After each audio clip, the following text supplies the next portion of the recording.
So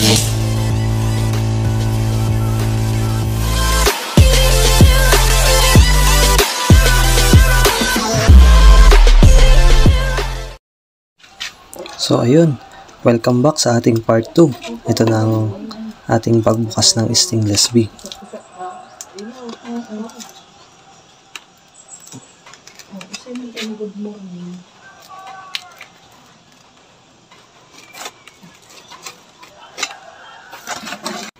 Ngayon ay dahan-dahan nating buksan ang ating beehive o ang stainless B box, kung saan sobrang napakadikit ng kanilang resin, yung pulot ba. Kaya mainam na ating dahan-dahanin o pagkaingatan ang pagbukas ng ating box.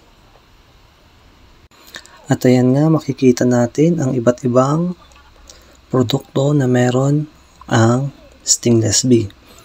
Meron silang pollen, meron silang honey, propolis, at yung mga itlog.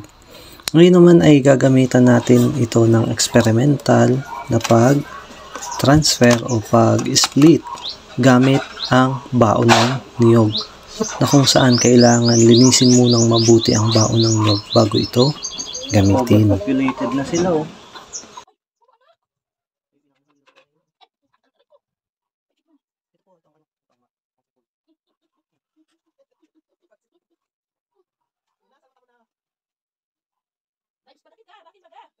At ito na nga, dahil matagal-tagal din natin bago nabuksan ng ating box, napakarami na ng bubuyog or nung tinatawag naming tao sa loob ng bahay na yan.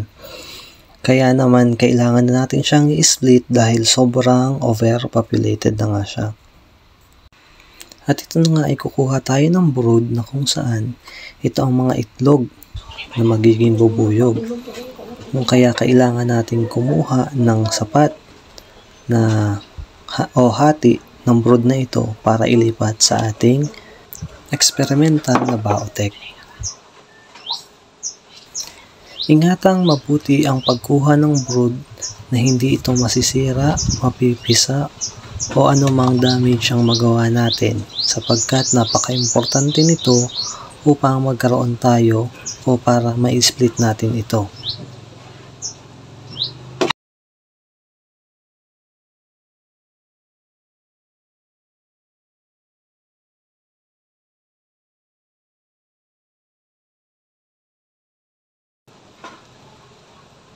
Dahan-dahan ang paglipat nito sa bao at siguraduhin na kung ano ang pagkakakuha nyo sa box ay ganun din kung paano nyo ibabalik sa bao, na parehas dapat sila ng kung alin ang ilalim at alin ang ibabaw.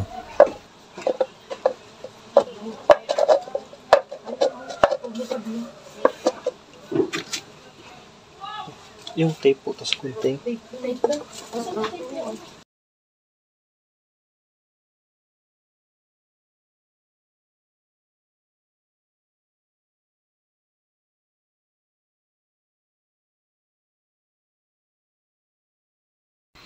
At yun nga, gagamit tayo ng tape upang idikit o pagkabitin ang dalawang bao, na kung saan ito ang pinakaunang beses kong gumawa gamit ang Baotek.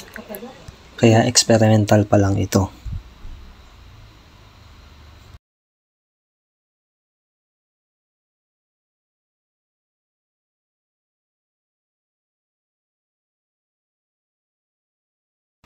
Pagkatapos nating saraduhan ng isa pang bao, ay iti-tape natin ang dalawang bao upang magdikitan at magkapit ang dalawang ito, na kung saan magsisilbing bahay ng ating stainless B.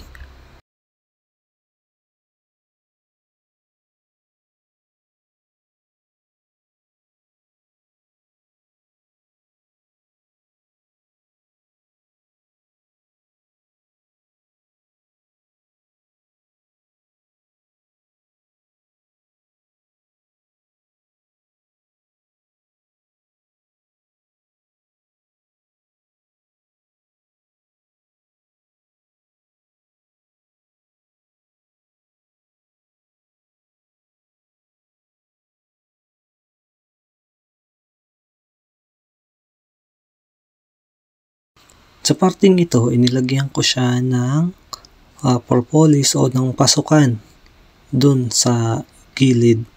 At saka nilagyan ko siya na ng iba pang bao na kung saan po magpupudo siya dito ng mga siguro mga 6 na buwan o hanggang sa mapuno yan. Hindi na natin siya ulit gagalawin hanggang mapuno na ang ating bao.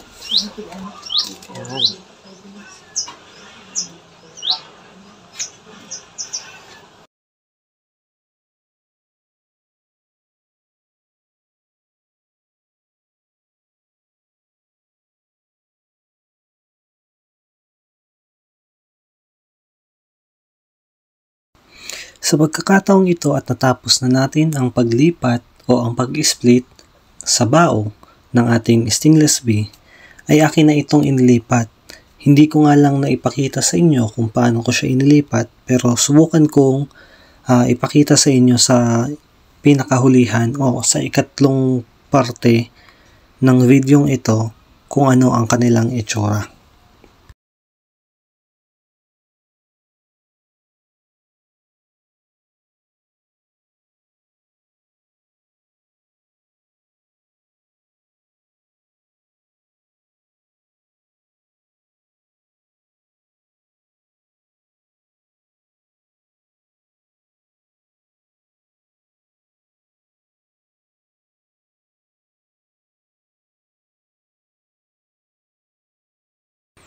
Sa parting ito, binawasan ko lang yung nasa itaas na bahagi na produktong meron ang stainless B. Hindi talaga feasible na mag-harvest at mag-split at the same time. Pero dito sa parting ito, binawasan ko lang para kapag isinarado ko na siya ulit, hindi maapektuhan yung nasa loob na bahay.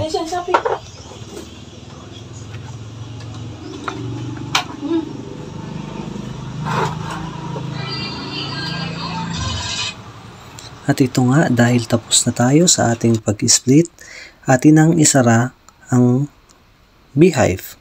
Siguraduhin na kung paano mo binuksan yung posisyon ng kanyang takip, ay ganun mo din siya isasara pabalik.